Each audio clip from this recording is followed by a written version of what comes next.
Abra sua Bíblia em Mateus capítulo 13, por favor. Amém. Obrigado, Diego. Vou botar um aqui primeiro, depois eu boto... Foi Rebeca, não foi? Sabia que era Rebeca. Ela é única, essa menina, uma benção. Tio Rafa, posso ir na piscina agora? Mas tem culto, Rebeca. Mas rapidinho. Mateus capítulo 13. Diego, tá... Aqui, leva pra mim, tá? Só acontece comigo essas coisas de copo furado no púlpito, com certeza. Mateus capítulo 13, irmãos. Versículo 44.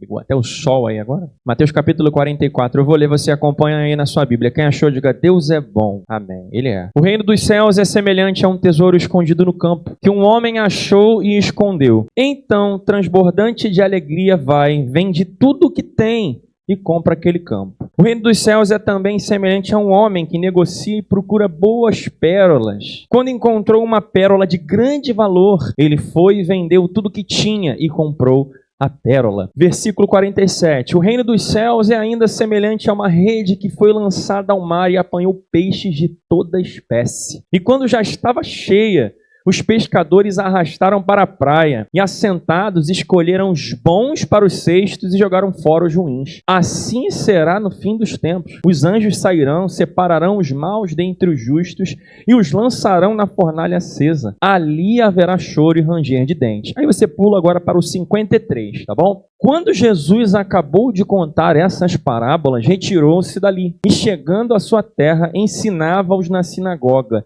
de modo que se maravilhavam e diziam: de onde lhe vem esta sabedoria e estes poderes miraculosos? Não é este o filho do carpinteiro? A sua mãe não se chama Maria e os seus irmãos não são Tiago, José, Simão e Judas? Todas as suas irmãs não vivem entre nós? Então, de onde lhe vem tudo isso? E escandalizavam-se por causa dele. Jesus, porém, lhes disse: nenhum profeta é desprezado, a não ser na sua terra e na sua casa.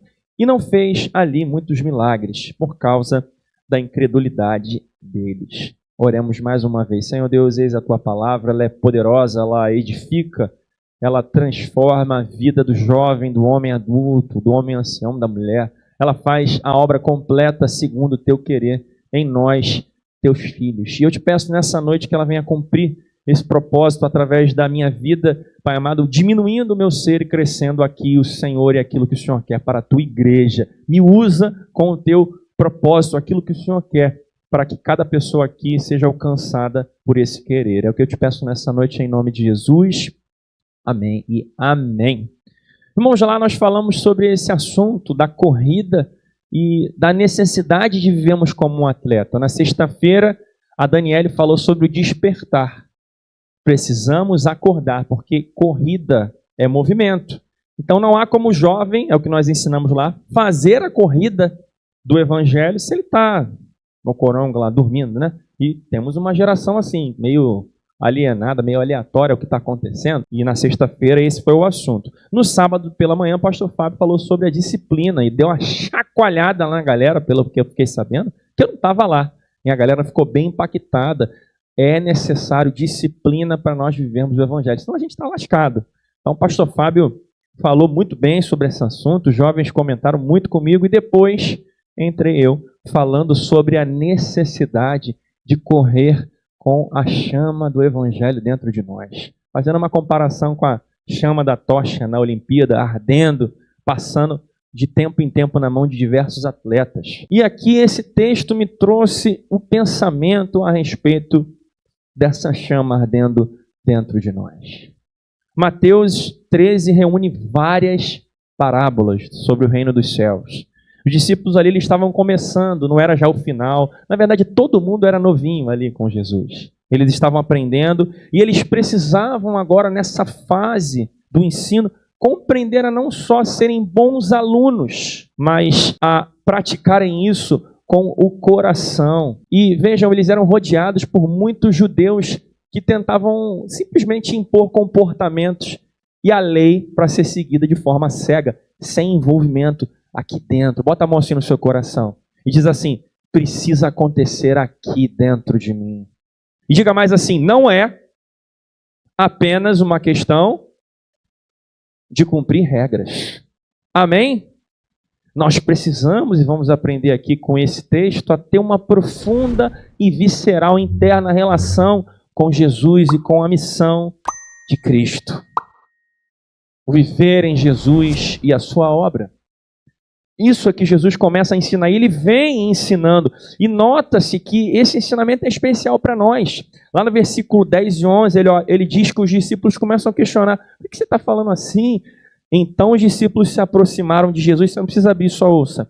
E lhe perguntaram: por que o Senhor fala por meio de parábolas? Aos que respondeu: porque a vocês é dado conhecer os mistérios do reino dos céus, mas àqueles isso não é concedido. Ou seja, nós... Quem é discípulo de Jesus aí? Amém? Nós precisamos ouvir a Jesus e reagir de forma diferente daqueles que não são. E Jesus espera isso de nós. Até o verso 43, Jesus, registrado por Mateus, começa a falar sobre crescimento. As parábolas vão dar ênfase no crescimento. Há também aqui o destaque no fermento. E nós precisamos crescer, ter frutos, disciplina espiritual. Jesus vem falando sobre isso. Mas chegando nesse texto base, no versículo 44, ele aprofunda. E ele vai falar do valor, de como nós enxergamos o que nós estamos vivendo. Qual a perspectiva desse evangelho que eu vivo, do cristianismo que você vive, meu irmão? E aqui é o centro da nossa reflexão de hoje, o profundo, o valor, o coração, onde nós precisamos ser muito mais do que discípulos que só cumprem leis e têm regras escritas num caderninho. Nós precisamos ir além.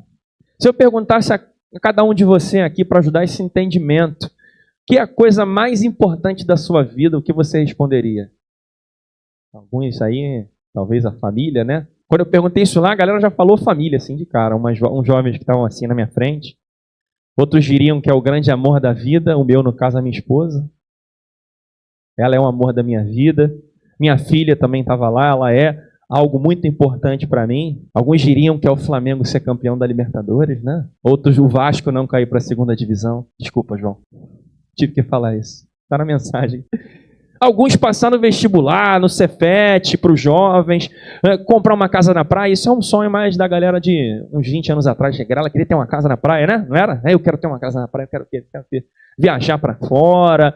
E essas coisas, às vezes, movem o nosso coração. Eu preciso ter isso, eu preciso ter uma família. Tem gente que cresce crendo, eu preciso casar. Isso é a grande coisa da minha vida. Mas será que isso que tem valor para você é capaz, especialmente a longo prazo, de suprir realmente a tua existência, a tua vida? Jesus nos apresenta aqui algo que ultrapassa qualquer coisa que tenha valor para um ser humano. Para nós, o seu reino. Mateus chama o reino de o reino dos céus. Os demais evangelistas chamam de reino de Deus. Mas o que importa aqui é o conceito. Aqui, quando ele fala do seu reino, ele está se referindo ao governo soberano de Deus, que rompe através da história, através principalmente também da pessoa e da obra de Jesus. Nós chamamos isso de revelação progressiva de Jesus ao longo da história. E tudo está centralizado na pessoa de Cristo. Esse é o reino que precisa entrar dentro de nós. E o reino de Deus, Jesus precisa, meu irmão e minha irmã, redefinir como eu vou viver cada aspecto da minha existência aqui na terra, de modo que aqueles que não são do caminho, não são discípulos, e como Jesus tentou ensinar ele de formas diferentes, não podemos ser como os que não conhecem. Hoje eu quero falar sobre esse assunto, sobre o valor que você dá para a sua relação com Jesus, com 3 pontos especiais. E o primeiro deles está lá no versículo 44. O reino dos céus é semelhante a um tesouro escondido no campo, que um homem achou e escondeu. Então, transbordante de alegria, vende tudo o que tem e compra aquele campo. Diga comigo o primeiro ensinamento. Viver o reino de Cristo é aprender a priorizar o que é mais importante. A primeira parábola é sobre um tesouro escondido. Naquele tempo de Jesus não tinha um banco. Se você tiver dinheiro guardado embaixo do colchão, não sei se tem gente que ainda faz isso aí, mas muita gente fazia, né? Você não tem como pegar o seu dinheiro naquela época e ir lá no Banco Santander e falar, não, bota aí na poupança. Não tinha como você guardar uma propriedade daquela maneira, dessa maneira de hoje. Naqueles dias era diferente, era um tempo de insegurança, e era muito comum, quando um rei vencia outro, ele ia lá na área do tesouro e pegava os despojos, levava tudo para lá, para a sua área de tesouro. Era um tempo de guerras. E muitas vezes os bens que as pessoas tinham, elas tinham medo. Se o cara tinha algum tesourinho, eles escondiam para que ninguém pegasse. Às vezes as pessoas até se esqueciam, morriam com medo de perder o seu tesouro, porque ele estava enterrado. E era muito comum você... tem um tesouro, alguém cavou em algum lugar e achou alguma coisa. Por quê? A pessoa esquecia onde colocou. Era muito comum isso acontecer. E quem achava um tesouro num terreno comprado se tornava dono daquele tesouro naqueles dias. E Jesus começa a trazer essa conexão nessa parábola para o seu ensino. Ele está mostrando que encontrar o reino de Deus é algo assim. De modo que, se nós descobrimos que a vida em Cristo é outra quando nós nascemos de novo, isso é tão cheio de importância que, ao compararmos com todo o resto, tudo é pequeno porque Jesus é maior. Isso precisa reordenar as suas e as minhas prioridades. O homem que acha esse tesouro, ele percebe na parábola que o valor daquele terreno exatamente, do seu tesouro, para ele ter o tesouro, ele precisava comprar um terreno que era de igual importância financeira a tudo que ele tem. Então, para ter o tesouro, ele tinha que abrir mão de tudo. De tão importante que era aquele tesouro, ele abre mão de tudo, porque ele vê o valor do que estava enterrado dentro daquela terra. Era algo maior. Era algo muito melhor. Diga assim: Jesus é maior. Irmão, Jesus está dizendo para nós, seus discípulos, que quando nós encontramos uma nova história, um novo caminho com Ele, o seu reino nasce em nós e todo o resto precisa ser colocado em segundo plano. A Virgínia é maravilhosa para mim, a Maria também, o meu carro, a minha casa, tudo isso é bom, mas essas coisas estão numa hierarquia muito inferior ao que Jesus representa para mim e precisa ser assim para você. E não apenas uma coisa como a sua família ou outras coisas, mas a importância dele supera todo o resto somado.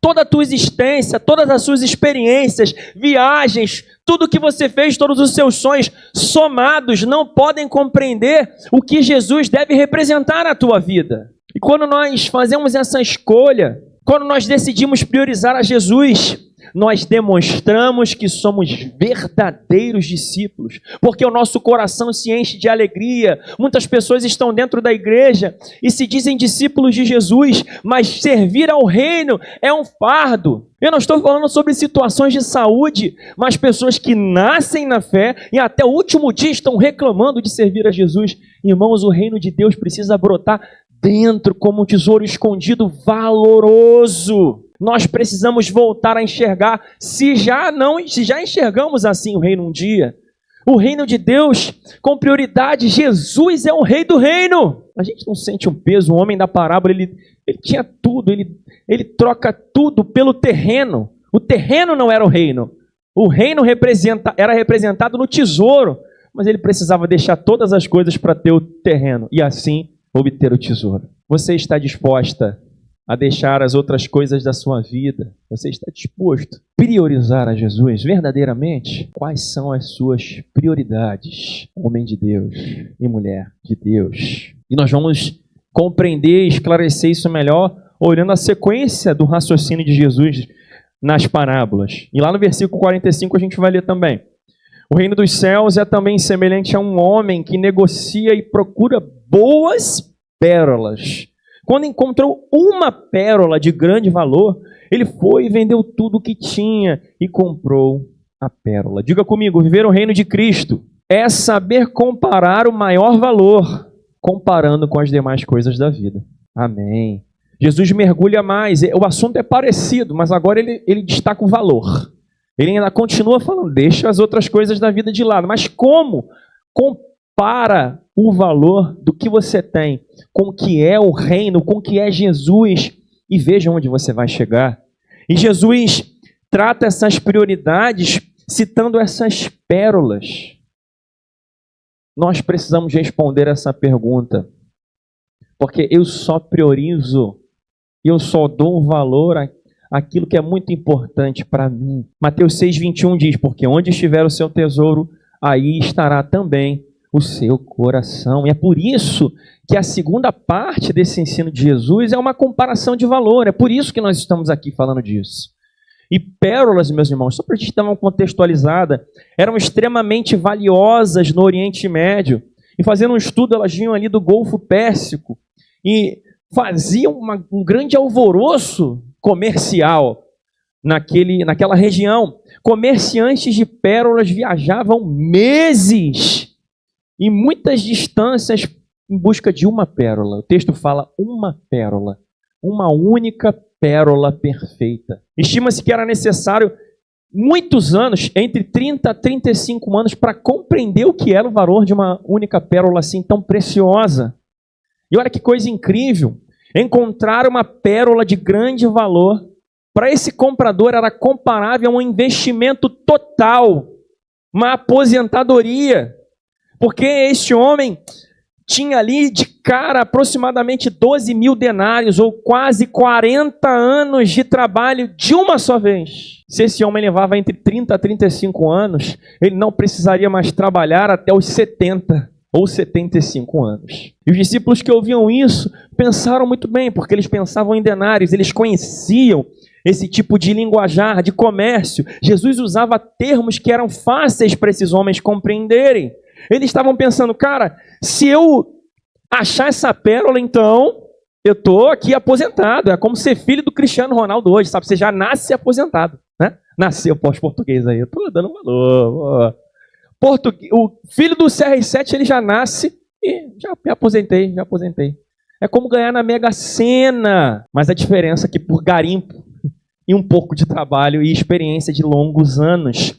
E o homem da parábola, comparando tudo o que tinha com aquela pérola única, ele percebe que tinha muito mais valor. Ele vende tudo e compra essa pérola. Eles estavam aqui aprendendo que nada do que um discípulo fizesse, ainda que ele trabalhasse muito, ainda que ele estudasse muito, porque esse garimpo de pérolas exigia estudo, ainda que ele tivesse uma aposentadoria imediata, e talvez você que vive em busca de sonhos, em busca de conforto, isso não é errado, mas se isso domina o teu coração, pensa, porque nada, nenhuma experiência humana, sucesso financeiro, sucesso comercial, bons carros, nada que você viva será pérola suficientemente grande para preencher o teu coração como o encontro com Jesus pode parecer e fazer para você. Por isso você precisa hoje aprender, se você é de Cristo, porque aqui ele falava para discípulos, comparando a vida sem Jesus, o que é de maior valor para você e o que não é, para que você não esteja vivendo como aqueles que são porcos, que não sabem diferenciar o que são pérolas e o que é lavagem. Não dê pérolas aos porcos, diz a palavra de Deus também. É verdade que nós vivemos um tempo onde muitos crentes de diversas idades estão fazendo uma comparação cega. Não só os jovens, mas crentes mais maduros olham para as pérolas do mundo de menor valor e não conseguem comparar, ver Jesus, ver a visão, a vida do reino, e entender que isso é maior. Porque os seus olhos estão brilhando, vendo essas grandes oportunidades que o mundo tem ofertado. O sistema do mundo tem muitas coisas brilhantes para os seus olhos. Como eu falei lá, adolescentes que olham adolescentes olhando outros adolescentes na internet que estão se expondo o corpo seminus, como o youtuber Felca falou recentemente, para quem andou lendo, ou ouvindo, ou assistindo vídeos sobre isso. Adolescentes veem o que esses outros estão fazendo, às vezes dentro das igrejas, e deprimem porque não conseguem ter esse sucesso. Queriam estar lá também, mas eles estão na igreja. Estão tristes porque não conseguem viver o que os adolescentes que estão sendo emocionalmente destruídos estão vivendo também. Isso foi uma discussão nacional. E nossos adolescentes, você que é pai, tenha muito cuidado com o que o seu filho viu na internet, não só para adolescentes, mas para crianças também. Não deixe o YouTube educar o seu filho ou a sua filha. Tem pais que estão investindo, às vezes, o contrário, né? Tudo para que os seus adolescentes sejam adultizados e vivam uma vida perigosa. Para pessoas mais velhas também existem mulheres que estão nuas na internet ganhando muito dinheiro. Sei disso. Às vezes até com pornografia. E tem homens e mulheres invejando esse tipo de coisa. A vida fácil, a vida sem trabalho, a vida de quem vai para a internet e vence de uma maneira que Jesus se entristece só de pensar onde você tem levado o seu coração, porque onde estiver o seu tesouro, ali também estará o seu coração. Onde está o seu coração, meu irmão? Quais coisas você acha que vão te fazer feliz? Isso inclui todas as idades. Quando eu estava no ensino médio, a idade de muitos dos nossos jovens, eu achava que um monte de coisa ia me fazer feliz. Muitas coisas iam preencher meu coração. E eu fiz muitas loucuras com o objetivo de encontrar essa felicidade. Eu achava que coisas que eu viveria me dariam esse valor, mas não era. E eu vi grande parte dos meus amigos morrerem ou perderem a vida de uma maneira não literal, mas perderem tudo que tinham, porque viveram em função de coisas. Aqui eu vou privar os nomes, mas aos 15 anos eu vi meu amigo, um grande amigo meu, sepultado num caixão fechado, de tantas balas que ele levou na cara, porque se envolveu com pessoas vinculadas ao tráfico de drogas. Curiosamente, ele era o mais pegador da escola. Eu tinha um amigo que o pai dele tinha muita grana, né? E como eu falei lá no acampamento, meu pai me dava R$2 para ir para a igreja. Para a escola, desculpa. E esses R$2 era o dinheiro da passagem. R$2 para ir, R$2 para voltar. Aí eu, às vezes, ia até a pé para a igreja para comprar uma coxinha ou um hot dog na escola. Eu não ganhava dinheiro, mas esse meu amigo sempre bancava o lanche da galera. Esse cara que tinha uma família bem estruturada financeiramente, ele morreu de overdose. Uma amiga que fazia trabalho comigo, em dupla, virou prostituta. Eu nem sei o que se fez dessa menina. Mas ela vendia seu corpo nas ruas. E quando eu olho para trás, eu que era um cara destrutivo, quem foi meu líder de adolescente sabe disso. Eu era um cara destrutivo na escola, me conheciam como Rafael Pensei. Eu era um cara muito popular na minha escola, né? E eu vi a morte rondando a minha vida várias vezes, mas algo me tirou de lá. A morte rondou a minha vida várias vezes, algo me tirou de lá. Meus irmãos, eu ia morrer também. E isso quase aconteceu. Até que numa manhã de domingo, um amigo compartilhou um evangelho comigo e eu fui salvo.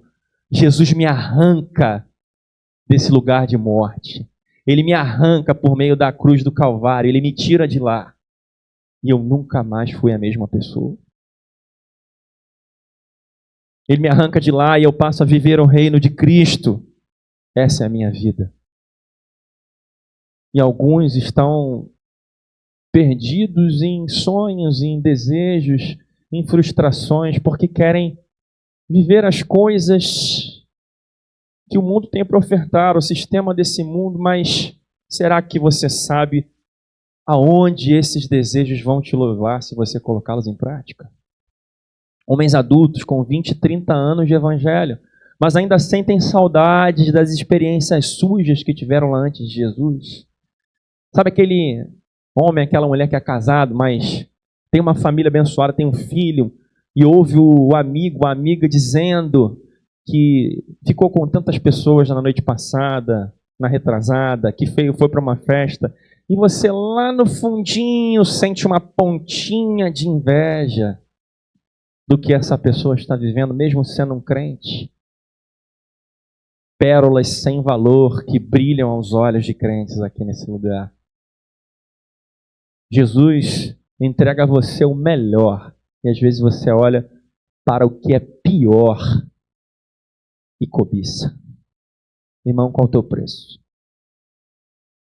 Qual o valor que você tem? Qual o valor que você tem dado a coisas que jamais serão capazes de suprir a tua existência? Você vale isso, talvez uma noite, trocando a sua esposa, seu esposo por alguém? Você vale se embebedar, de repente, com amigos, um porre de cerveja? Você sente falta de relacionamentos que não convém para você? O que tem roubado o seu coração para que você lembre o valor do reino de Cristo quando você compara Jesus com outras coisas? Eu exorto a você que lembre nessa noite que o viver em Cristo é a única experiência, a nova história com Ele, verdadeiramente capaz de preencher o teu interior e nutrir o teu coração de uma forma permanente. E aqueles que estão em Jesus encontram essa pérola e são capazes de trocar tudo por essa única pérola, porque percebem qual é o tamanho e o valor dela. Essa pérola muda uma vida. É o que aquele comerciante precisava perceber. E você? Você percebe, você é capaz de perceber o que o encontro de Jesus produz na tua história? Porque se você percebeu isso, isso precisa tirar você da superficialidade, da religiosidade, te fazer ser uma mulher e um homem mais profundo. Versículo 47. O reino dos céus é ainda semelhante a uma rede que foi lançada ao mar e apanhou peixes de toda espécie. E quando já estava cheio, os pescadores arrastaram para a praia, e assentados escolheram os bons para os cestos e jogaram fora os ruins. Assim será no fim dos tempos. Os anjos sairão, separarão os maus dentre os justos e os lançarão na fornalha acesa. Ali haverá choro e ranger de dentes. Pula agora para o versículo 53.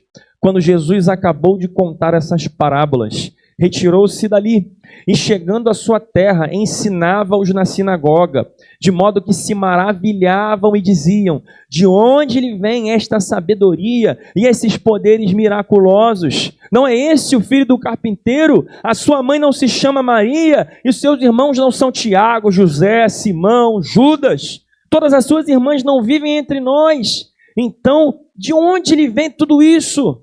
E escandalizavam-se por causa dele. Jesus, porém, disse: nenhum profeta é desprezado a não ser na sua terra e na sua casa. E não fez ali muitos milagres por causa da incredulidade deles. Repita comigo: viver o reino de Cristo é compreender a graça com gratidão e amor. Jesus agora, primeiro, conta mais uma parábola. E uma parábola que mostra outra realidade perfeitamente comum para aqueles dias, a pesca. E o mar era um lugar assim de vida abundante, de sustento, mas causava temor naquelas pessoas. Tinham pescadores ali naquele grupo.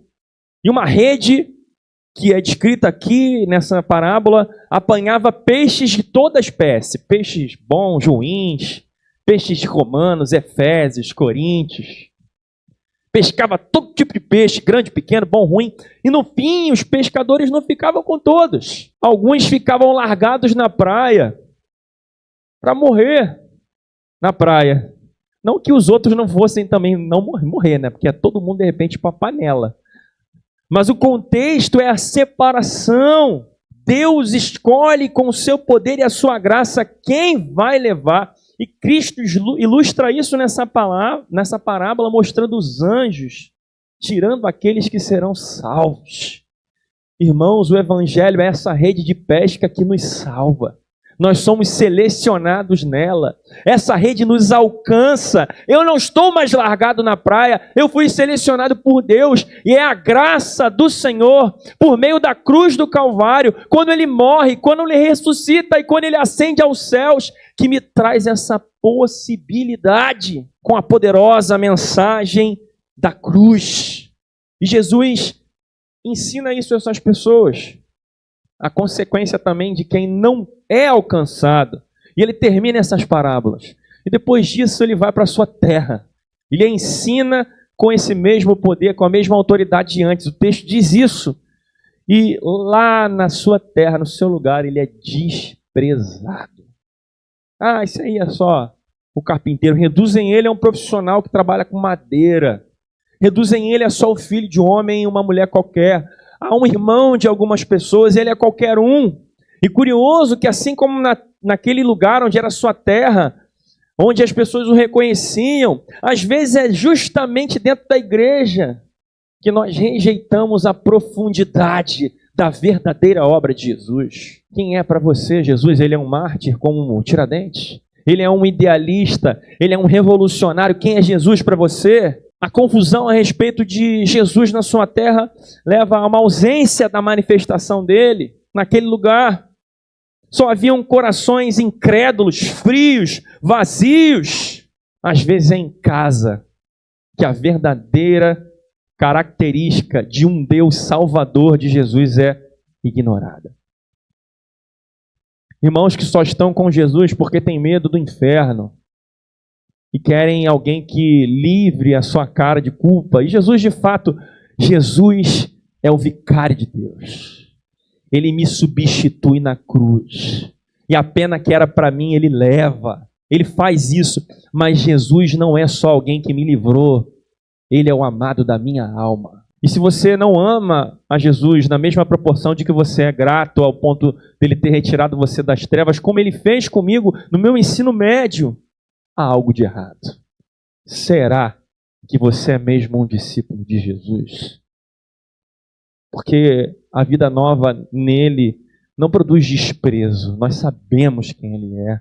A vida nova em Jesus produz um amor, gratidão. E não é qualquer amor, como o amor que eu tenho pela minha esposa, pelo meu pai, pela minha mãe, que são amores maravilhosos. Mas o amor em Jesus é arrebatador, meu irmão. Eu não consigo desprezá-lo como se ele fosse só mais um homem idealista que passou. Ele não é equiparado a Mandela. Ele não é um idealista que influenciou uma nação. Ele não é uma pessoa que inspirou multidões. Ele não é nem um profeta semelhante a Elias. Ele é maior do que Elias. Ele estava no Monte da Transfiguração. Elias, Moisés estavam lá. Os seus discípulos estavam lá. E Deus disse: este é meu filho amado e eu nele me comprazo. Ouçam a ele. Ele é maior do que os profetas. Não há ninguém que se compare a Jesus. E quando você conhece a ele, você verdadeiramente jamais desprezará. Você não está só contente, porque se você morrer, você vai estar no céu.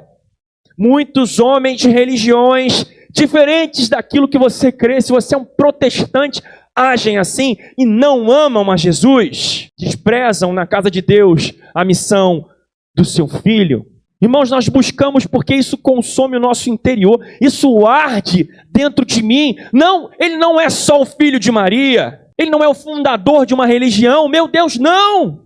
Isaías 53, versículo 1. Isaías 53, versículo 1. Tem a cola ali atrás também. Quem creu em nossa pregação e a quem foi revelado o braço do Senhor, porque foi subindo como um renovo diante dele e como raiz de uma terra seca. Não tinha boa aparência nem formosura. Olhamos para ele, mas não havia nenhuma beleza que nos agradasse. Era desprezado como na sua terra, e o mais rejeitado entre os homens, homem de dores e que sabe o que é padecer. E como um de quem os homens escondem o rosto, era desprezado, e dele não fizemos caso.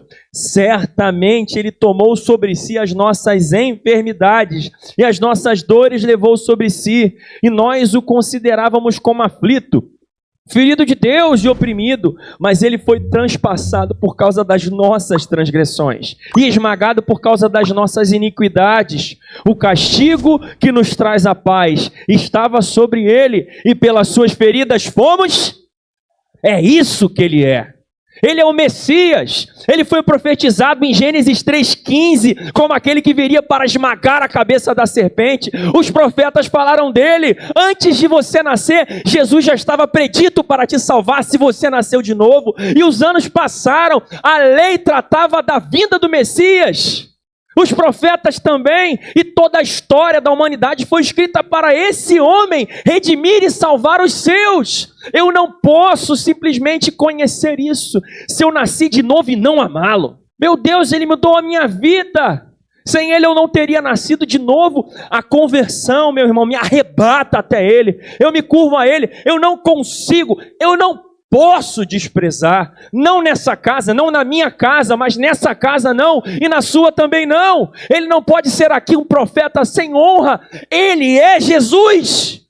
Eu preciso amá-lo, você precisa amá-lo também. Não, ele é o seu resgatador, ele tirou você do império das trevas, do inferno, mas ele é mais, ele é o seu Senhor, ele é o amor, ele é o verbo encarnado, a palavra que se fez carne, ele é Jesus.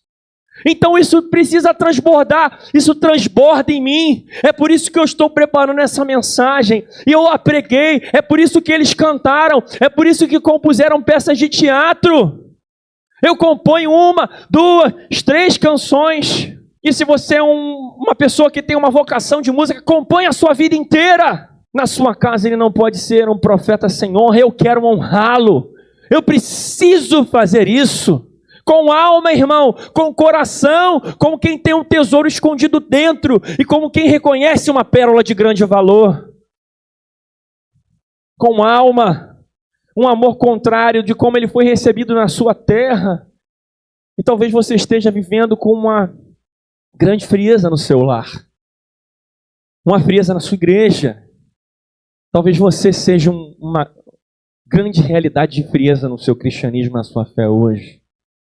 Talvez você esteja precisando hoje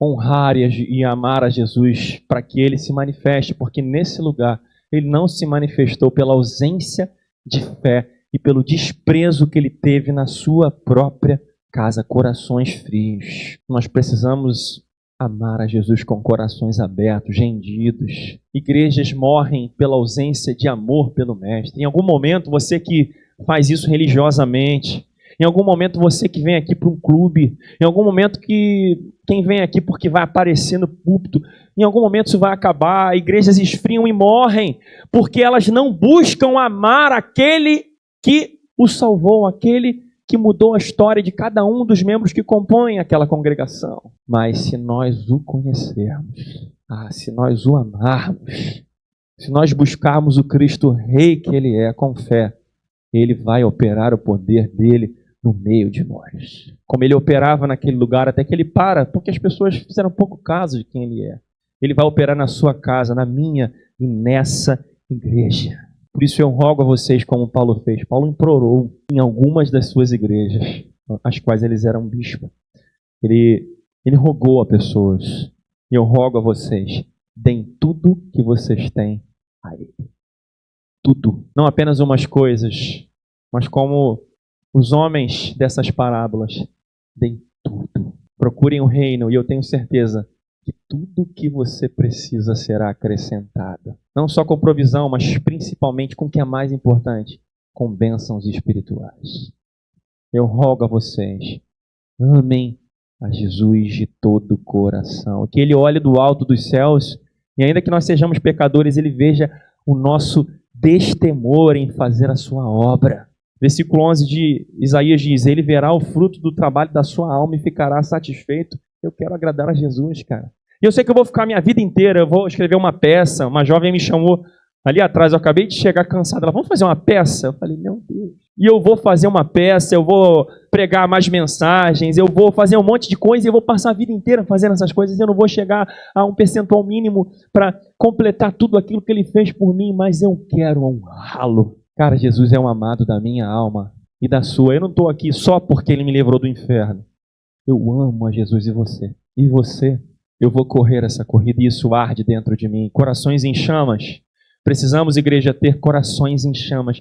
Corações que fazem mais do que o fazer simplesmente por fazer, mas fazem por aquilo que Jesus já fez na sua vida. A gratidão precisa inundar você nessa noite.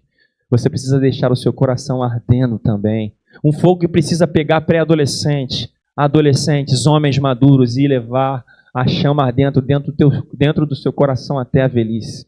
E disso depende a definição do meu cristianismo. Disso depende a minha vida, cara. E disso depende a sua vida também. Eu quero buscar ao meu Senhor. Eu sei que tem um homem que vai lutar muito contra isso, que sou eu mesmo. Há uma luta grande dentro de mim pelos meus próprios pecados. Mas há também um Espírito de Deus que habita em mim, faz morada, e Ele me ajudará, e ajudará você também. Eu quero honrar ao meu Senhor. E você? até o dia que nós morrermos? Vamos buscar isso? E eu sei que se nós fizermos isso como igreja, Deus ordena a sua bênção e nós crescemos como um corpo, nós nos ajudamos e o fogo dele há de nos incendiar nesse lugar. Amém? Você crê nisso? Daqui, atravessando qualquer barreira dentro da sua casa, o Espírito de Deus pode nos encher como encheu aquela juventude. Eu quero, vamos buscar a Jesus, não só aqui hoje, mas na nossa semana, no nosso ano e até o fim, que a chama arda dentro do nosso coração. Amém? Feche seus olhos, fique de pé e coloque a mão no seu coração. Os músicos